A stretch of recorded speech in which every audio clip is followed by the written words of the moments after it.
वालेकुम। पीछे हमने इंट्रोडक्शन भी देखा था इस चैप्टर का, 8 चैप्टर का ट्रिग्नोमेट्री जो है, और 8.1 का हमने पहला क्वेश्चन भी किया था। जो हम 8.1 का जो दूसरा क्वेश्चन है वो आज करेंगे। यहाँ पे आपको वहां बुक पे दिया होगा एक्सरसाइज जो होगी, वहां पे फिग 8.13 है, तो यहाँ पे मैंने लिया है ऐसे एज इट इज लिया है। तो हमें ये बोल रहा है कि फाइंड 10p माइनस कॉट और 10p और कॉट और ढूंढना है।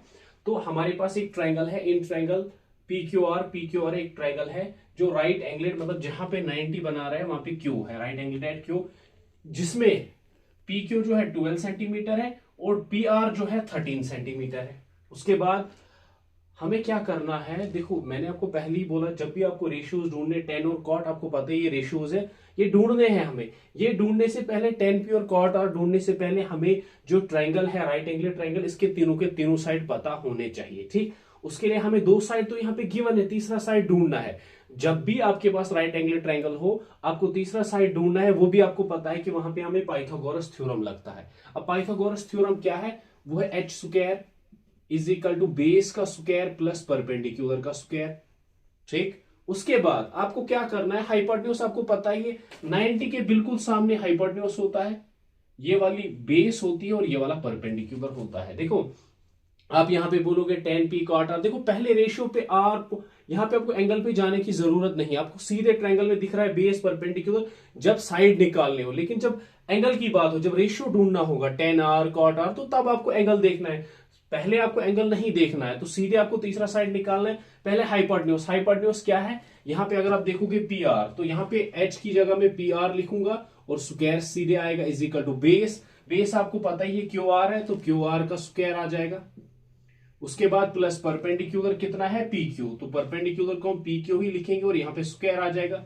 अब यहाँ पे अगर आप फर्दर देखोगे क्या करना है, अब जिसका वैल्यू गिवन है वो आप ढूंढो। यहाँ देखो पी आर का वैल्यू गिवन है, तो पी आर की जगह 13 सेंटीमीटर लिखेंगे और स्क्वायर जो है वो वैसे ही आएगा is equal to, Q R कुछ नहीं दिया है तो क्यू आर को हम सीधे ही लिखते हैं। उसके बाद पी क्यू भी हमारे पास गिवन है 12 सेंटीमीटर, तो इसका भी हम स्क्वायर लेंगे। अब देखो इसके बाद हमने क्या किया, पहले पाइथागोरस थ्योरम लिखा, उसके बाद हमने देखा हाइपोटेन्यूज कौन सा है, बेस कौन सा है, परपेंडिकुलर। उसके बाद हमने देखा जिसका वैल्यू गिवन है वो पुट किया, उसकी जगह उसका वैल्यू पुट किया। उसके बाद यहाँ स्क्वायर है, देखो यहाँ पे 13 सेंटीमीटर का स्क्वायर है।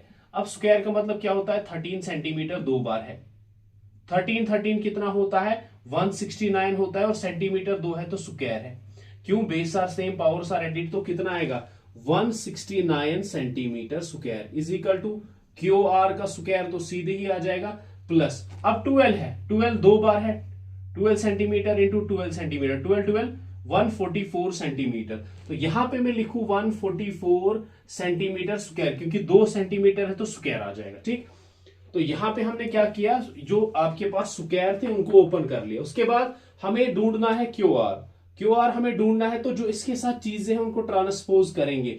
जब भी आप किसी चीज को ट्रांसपोज करते हो एलएचएस से आरएचएस में, अगर प्लस होगा तो माइनस बनेगा, माइनस होगा तो प्लस बनेगा, मल्टीप्लीकेशन होगा तो डिवाइड बनेगा, डिवाइड होगा तो मल्टीप्लीकेशन बनेगा।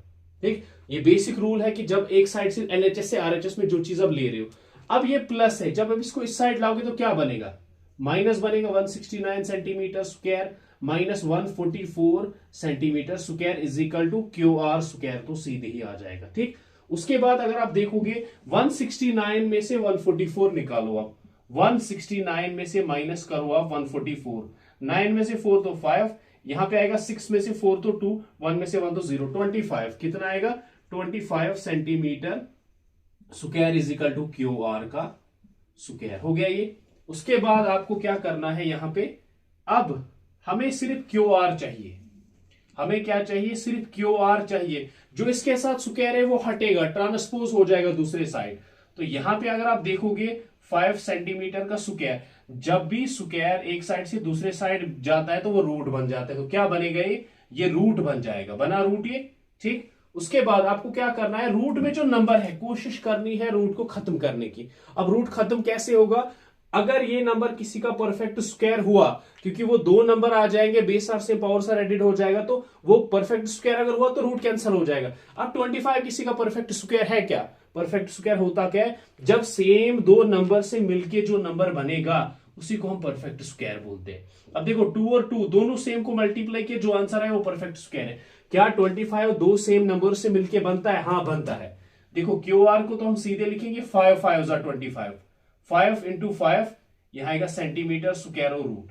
अब base are same, powers are added, 5 2 है और सेंटीमीटर भी स्क्वायर है, तो स्क्वायर लिखेंगे यहाँ पे और यहाँ रूट आ जाएगा।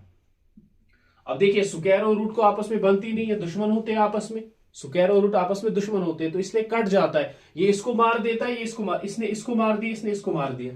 ठीक हो गया। तो यहां पे हमें जो बचा वो क्या बचा हमारे पास? 5 सेंटीमीटर हमारे पास आंसर आया। ठीक, तो यहां पे जो आपके पास बेस जो आया वो 5 सेंटीमीटर है। अब तीनों वैल्यूज आ गए, ट्रायंगल के तीनों साइड्स का वैल्यू आ गया, तो आप आराम से निकाल सकते हो tan p minus cot r। अब tan p किसके बराबर है? कॉट। ये भी आपने पढ़ा है यहाँ पे, पंडित में पंडित हरी हरी बोले सोना चांदी तोले। तो tan चाहिए हमें पहले, अब p वो अलग देखेंगे। पहले tan का रेशियो देखो, tan होता है परपेंडिकुलर बाय बेस, तो यहां पे perpendicular divide by base minus cot. tan का उल्टा ही कॉट होता है। जो tan अगर p बाई बी है तो कॉट इसका उल्टा आएगा, तो b बाई p आ जाएगा। ठीक, अब देखो साइन का उल्टा क्या आता है? कोसेक। कॉस का उल्टा सेक आता है, tan का उल्टा कॉट आता है। ठीक, अब यहां पे जो है tan का वैल्यू अगर p बाई बी है तो कॉट का आ जाएगा b बाई पी। ठीक, उसके बाद यहां अगर आप देखोगे फर्दर, अब यहां पे परपेंडिकुलर क्या है? देखो यहां पे वो एंगल की बात हो रही है, यहां क्या है? tan p, तो पॉइंट p की बात हो रही है। ये पॉइंट P आया, यहां आदमी स्टैंड है यहां की तरफ, अब पैर कहां है? यहां है, तो क्या ये बेस आ जाएगा इसका। अगर पॉइंट P की बात हो रही है तो बेस कितना आएगा? 12 सेंटीमीटर ये आएगा बेस। तो यहां पे परपेंडिकुलर हमें चाहे, बेस तो नहीं चाहे, परपेंडिकुलर चाहे, तो परपेंडिकुलर क्या आएगा इस हिसाब से? अगर ये बेस है, ये हाइपोटेन्यूज तो चेंज होगा नहीं, तो ये आ जाएगी बेस। तो बेस कितना आ जाएगा? 5 सेंटीमीटर डिवाइड बाई, ठीक, इसका परपेंडिकुलर कितना आएगा? 5 सेंटीमीटर, क्योंकि बेस तो ये आ जाएगा। बेस कितना आएगा? तो वो आएगा 12 सेंटीमीटर, तो माइनस आएगा। अब यहां पे जो है कॉट, और अब आर पॉइंट की बात हो रही है, तो बेस ये आ जाएगी, अब चेंज हो जाएगा। पी पे ये बेस आ जाएगी, ये परपेंडिकुलर, आर पे ये बेस आ जाएगी और ये परपेंडिकुलर आ जाएगा। अब हमें चाहिए पहले बेस। बेस क्या आएगा? 5 सेंटीमीटर और परपेंडिकुलर कितना आएगा? 12 सेंटीमीटर। देखो हमने क्या किया, जो tan p है p पॉइंट पे आएगा, बेस ये परपेंडिकुलर है, फिर cot r की बात हो रही है, अब ये बेस आ जाएगी, ये परपेंडिकुलर आ जाएगा, वही हमने लिखा। ठीक, उसके बाद अगर आप देखोगे 5 centimetre divide by 12 centimetre, 5 centimetre divide by 12, ये प्लस में ये माइनस में। जब भी प्लस माइनस में दो चीजें सेम होती है तो वो दोनों कट जाती है, तो ये दोनों कट गई, यहाँ पे 0 आया। अगर एग्जाम्पल यहाँ पे ले लोगे आप, 1 में से हम 1 निकालेंगे तो कितना आएगा? 0। वही चीज यहाँ पे